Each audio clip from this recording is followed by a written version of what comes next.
Hello বন্ধুরা, good evening. অনেকদিন পর তোমাদের সাথে ভিডিও শেয়ার করছি আবার। তো দেখো, ছেলে এখানে ঘুমাচ্ছে আর আমি এখানে বসে আছি।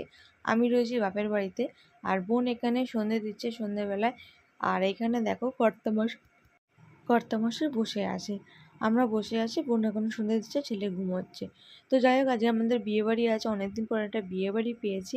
আর বাপের বাড়ির থেকেই যাবো তোমাদের বললাম। তো চলো শেষ থেকে শুরু দেখতে থাকো। আর এখানে দেখো আমি রেডি হয়ে গেছি, এখানে আমি চুল বাঁধছি আর মেকআপও কমপ্লিট হয়ে গেছে, খালি কাপড়টা পরবো, কাপড়টা পরলেই হয়ে যাবে। আর এখানে দেখো বোনও রেডি হয়ে গেছে, বোনের খালি চুল বাঁধা বাকি রয়েছে। যতটা পেরেছি আমরা কিন্তু নিজেরাই সেজেছি, আর খুব একটা সাজিনি কারণ ভীষণ গরম, গরমে কি সাজবো। আর এখানে দেখো ফাইনালি রেডি হয়ে বিয়ে বাড়ি চলে এসেছি। আর বিয়ে বাড়িটা কিন্তু আমাদের নিজেদের বিয়ে বাড়ি, আমার কাকা শ্বশুরের মেয়ের বিয়ে, আমাদের দিগড়েতে দেশের বাড়িতে কাকা শ্বশুরের মেয়ের বিয়ে। আর দেখো বিয়ে বাড়িতে চলে এসেছি।